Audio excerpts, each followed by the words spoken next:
حضرات گرامی جب کربلا بیت گئی اور سروں کو نیزوں پر چڑھا کر دربار یزید میں پیش کیا گیا، مستورات بچوں کو قیدی بنا کے حضرت امام علی زین العابدین کو قیدی بنا کے پیش کیا گیا، اور پھر اس کے بعد قید کا ایک تسلسل ہے۔ اس کے بعد آپ کی رہائی ہوئی، آپ مدینہ تشریف لے گئے۔ اسی عرصے کے اندر محبان اہل بیت، بلکہ فخر محبان اہل بیت امیر مختار سقفی جو ہیں، انہوں نے قیام کیا اور محبین اہل بیت کو اکٹھا کیا اور یزیدیوں کو انہوں نے تحقیق کیا، ان کے سر اتارے، یہاں تک کہ ان کو اگر یہ پتہ چلا کہ فلاں آدمی نے صرف یہ مشورہ دیا تھا کہ اس کا سر اس جگہ سے کاٹو،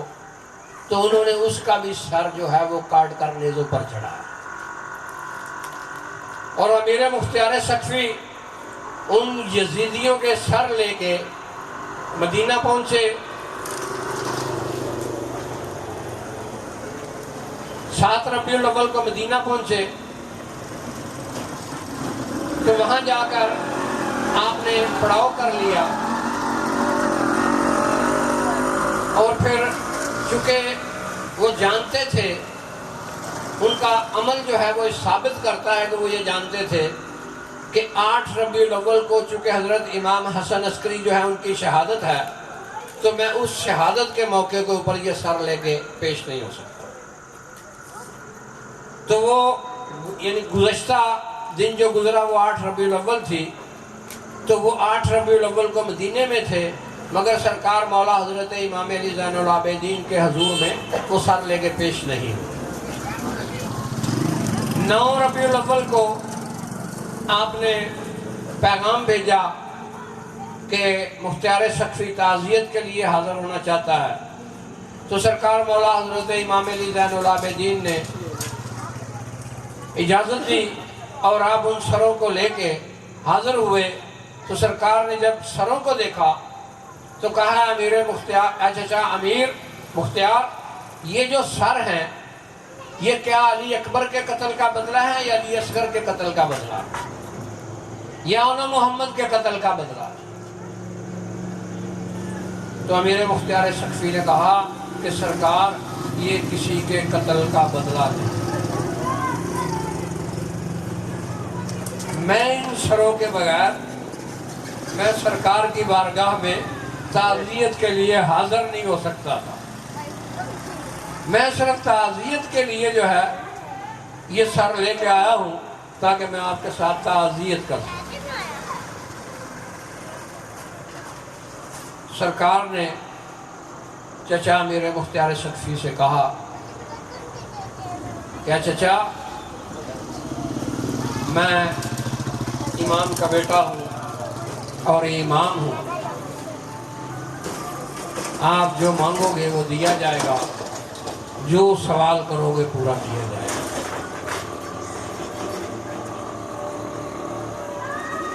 حیران ہوں میں اس امیر مختار سقفی پر کہ وہ کتنا معرفت والی شخصیت تھی، کہ اگر میں وہاں پہ ہوتا اور مجھ سے کہا جاتا تو میں ان سے کہتا کہ سرکار میں یہ مانگتا ہوں کہ ان کے اوپر میری حکمرانی قائم رہے اور میں یزیدیوں کو اسی طرح سے قتل کرتا رہوں اور آپ کی محبت جو ہے میں اس کو نافذ کروں۔ امیر مختار سقفی نے یہ نہیں کہا،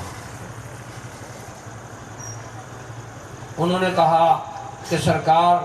پھر میں جو مانگتا ہوں، جو سوال کرتا ہوں، وہ یہ ہے کہ جب سے کربلا بیتی ہے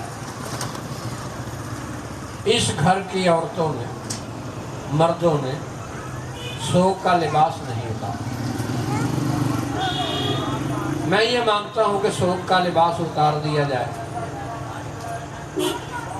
اس گھر والے چھاؤں میں نہیں بیٹھے، میں یہ مانگتا ہوں کہ گھر والے چھاؤں میں بیٹھے، اس گھر والوں نے ٹھنڈا پانی نہیں پیا،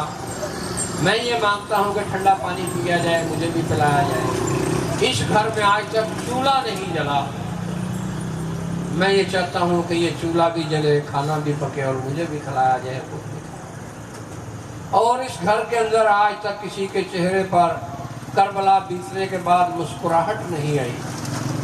میں یہ چاہتا ہوں کہ آپ کے چہروں پر مسکراہٹ۔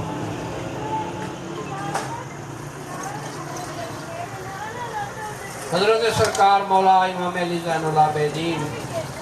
نے کہا، چچا امیر مختار، ان سوالوں کا صرف میری طرف منسوب ہونا جو ہے وہ نہیں ہے، گھر کے اندر جو مستورات ہیں یہ ان سے بھی ان سوالوں کی نسبت ہے، میں ذرا ان سے بات کروں۔ سرکار مولا حضرت امام علی زین العابدین نے اندر جا کر بتایا کہ چچا مختار سقفی آئے ہیں، میں نے ان سے یہ بات کی ہے اور ان کا یہ سوال ہے کہ یہ سوال پورے کیے جائیں۔ انہوں نے کہا کہ جب آپ نے کہہ دیا ہے، آپ امام ہیں، تو پھر جو آپ نے کہہ دیا ہے وہی ہوگا۔ تو پھر حضرت سرکار مولا امام علی زین العابدین جو سرکار مولا امام حسین کے بیٹے ہیں، پھر وہ آپ کے چہرے پر مسکراہٹ آئی۔ تو اس مسکراہٹ کے اوپر ہم نے یہ جشن رکھا ہے تاکہ ہم بھی اس مسکراہٹ میں شریک ہو جائیں جو مولا حضرت امام علی زین العابدین کے چہرے پر آئی، اور حضرت امیر مختار سقفی جو اس کا سبب بنے۔ اور میں سلام پیش کرتا ہوں، لاکھوں کروڑوں سلام پیش کرتا ہوں حضرت امیر مختار سقفی اور ان کے ساتھیوں پر کہ انہوں نے ہم محبان اہل بیت کے اوپر یہ احسان کیا کہ کوئی یہ کہہ نہیں سکتا کہ ہم شرمندہ ہیں اور تیرے قاتل زندہ ہیں۔ انہوں نے قاتلان حسین کو نہیں چھوڑا۔ اور پھر اگر حضرت امیر مختار سقفی یہ نہ مانگتے تو اس گھر سے سوگ نے نہیں اٹھنا تھا، تو پھر اس گھر کے جو محب ہیں انہوں نے بھی ہمیشہ سوگ میں ہی رہنا۔ یہ بھی ان کی مہربانی ہے کہ اس گھر سے سوگ اٹھا، اور ہم کمزور لوگ ہیں اور ہمارے بھی جو معاملات ہیں دنیا داری کے، اچھا وہ آگے بڑھنے کا سبب ہوا۔ تو یہ جشن رکھنے کا مقصد جو ہے اس کے اندر ایک پہلو ہے کہ اللہ کہتا ہے کہ میں اس وقت تک تمہیں مومن نہیں مانتا جب تک تمہیں اپنی جان مال اولاد سے زیادہ میرا نبی محبوب نہ ہو۔ جو محبوب ہوتا ہے اس کی خوشی بھی عزیز ہوتی ہے، اس کا غم بھی عزیز ہوتا ہے۔ محبوب کی خوشی میں خوشی کی جاتی ہے، غم میں غم کیا جاتا ہے۔ یہ اصول محبت ہے۔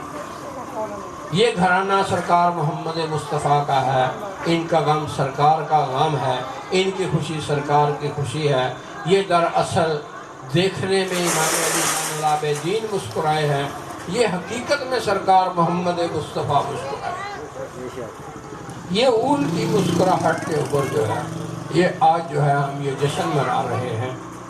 دعا یہ ہے کہ اللہ جو ہے ہمیں ان کی خوشی میں خوشی کرنے کی توفیق دے اور ان کے غم میں غم کرنے کی توفیق دے۔ میں یہ دعا گو ہوں، التجا کرتا ہوں میرے مولا، جو حاضرین محفل یہاں تشریف لائے ہیں اور جو آنا چاہتے تھے آ نہیں سکے، یا مولا جو ان کی جملہ حاجات ہیں،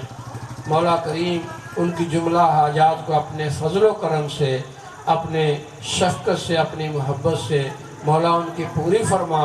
اور جو مانگنے میں ہم سمجھتے ہیں کہ یہ ہمارے لیے بہتر ہے اور وہ ہمارے لیے بہتر نہیں ہے، یا مولا وہ ہم سے ہٹا دے اور اس کے بدلے میں ہمیں وہ عطا فرما جو ہمارے لیے بہتر ہے۔ اور میرے مولا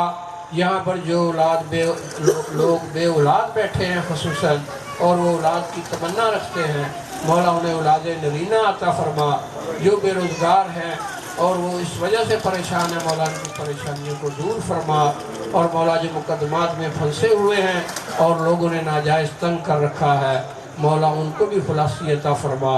مولا جو مظلوم ہیں، مولا تو ان کا ساتھی ہے، مولا ان مظلوموں کو کہ مولا تو طاقت بن جا تاکہ مولا وہ ظلم کا مقابلہ کر سکے۔ مولا آپ کے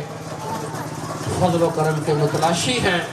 آپ کے فضل و کرم کے متلاشی ہیں۔ آپ کا فضل و کرم سرکار محمد مصطفیٰ ہیں۔ مولا میرے آقا، میرے مالک، ہم تجھ سے انہی کو مانتے ہو، ہمیں عطا فرما، اور ان کے بغیر ہم کسی مرحلے میں کامیاب نہیں ہو سکتے، کیونکہ تو نے ہی کہا کہ میری رحمت سے مایوس مت ہو جاؤ۔ تیری رحمت سرکار محمد مصطفیٰ ہیں، ان کے بغیر ہمارا کوئی کام نہیں بن سکتا ہے۔ میرے مولا تو انہی کے وسیلہ سے، انہی کے طفیل سے مولا ہمیں علم عرفان عطا فرما، مولا ہمیں علم عرفان عطا فرما، اور عقل وجدانی عطا فرما، عقل وجدانی عطا فرما، تاکہ ہم حقیقت کو جان سکیں۔ اللہم صلی علی محمد و آل محمد۔